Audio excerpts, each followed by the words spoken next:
E così li hanno portati via dalle scuole e li hanno portati al cimitero e li hanno fucilati. Perché erano da tagliamento, perché portavano la camicia nera. Non c'era nessun motivo, perché quando un individuo consegna l'arma vuol dire che lui è indifeso. Se io ho un'arma devo stare attento, se lei ha un'arma io devo stare attento, se invece è disarmato vuol dire che hai ceduto, sei prigioniero, non hai nessun motivo per reagire.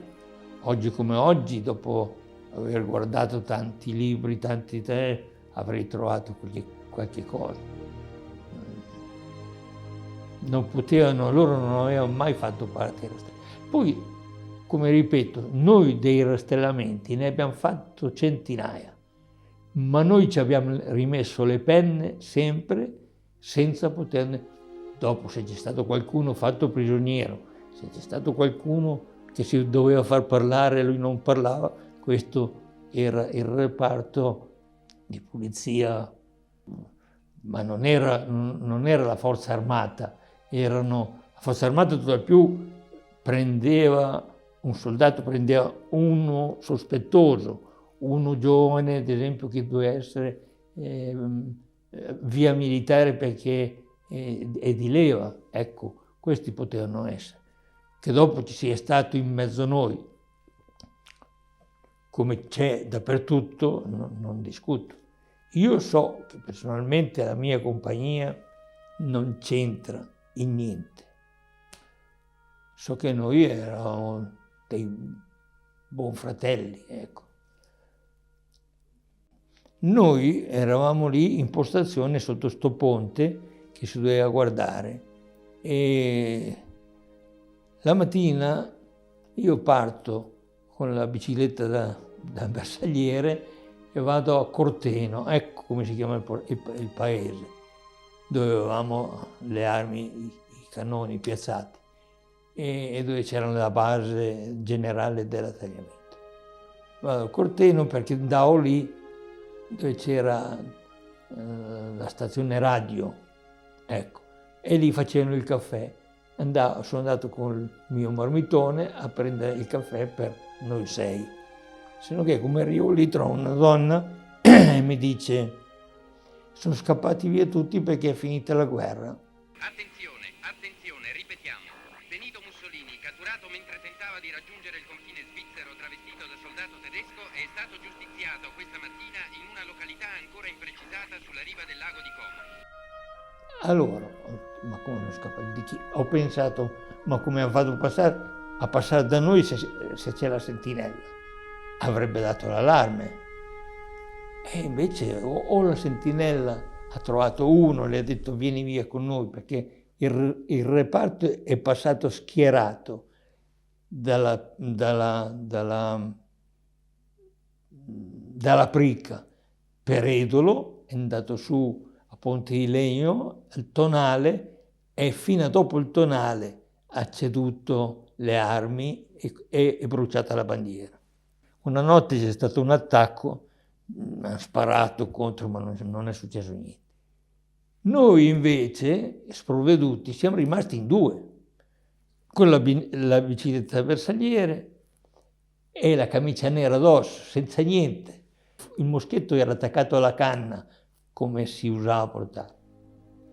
E partiamo senza freni. Io con gli scarponi frenavo contro le rocce che c'erano a sinistra e contro quei paracarri, quel muro che c'era a destra. Arriviamo a Edolo, andiamo su a Mu tutto un disastro, bruciato la roba, la cassaforte era buttata nel prato, rotta, e c'era tutto per aria.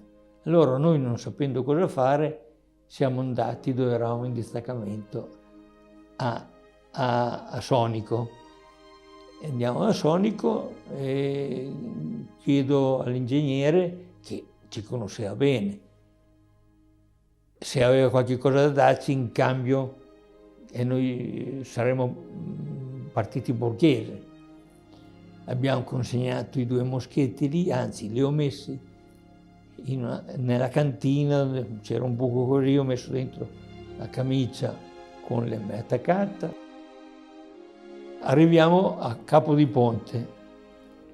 Arriviamo a Campo di Ponte e sentiamo una moto che arriva con la mitraglia che spara, diciamo. Ci siamo fermati sotto una porta. A un certo momento sentiamo una voce, una donna che ci prende e ci tira dentro. Una certa Rossi, diceva che suo padre o era stato sindaco o podestà, adesso non ricordo, e siamo stati lì 6 o 7 giorni, ci dava da mangiare.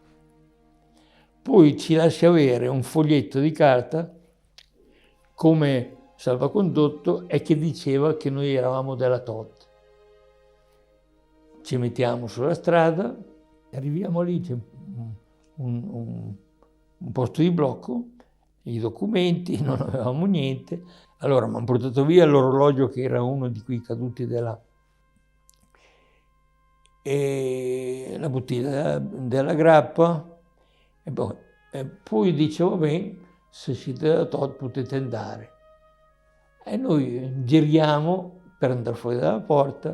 A un certo momento viene fuori un individuo che io conoscevo molto bene, lo conoscevo ancora da Como, poi ha fatto tutto il periodo con noi. Dice sì, non li conosco. Giriamo sui tacchi, come si fa da militare. Dice, aspetta un momento, fammi vedere le scarpe.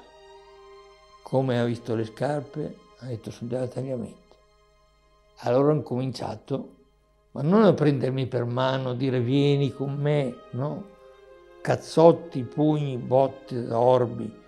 E mi hanno buttato dentro, cioè ci hanno buttato, eravamo in 2, ci hanno buttato dentro una stanza che sarà stata 3x3, un buco, con una latrina là così aperta lì, e abbiamo trovato dentro un altro, molto anziano però. Ci hanno fatto un grande discorso lì, in quel paese lì, essere stato il comandante dei partigiani oppure il sindaco. E ci hanno messo sul treno, in stazione, prima di partire, con la canna del moschetto, hanno spaccato la testa a uno dei miei, che io non l'ho visto, perché ero nell'altra carrozza,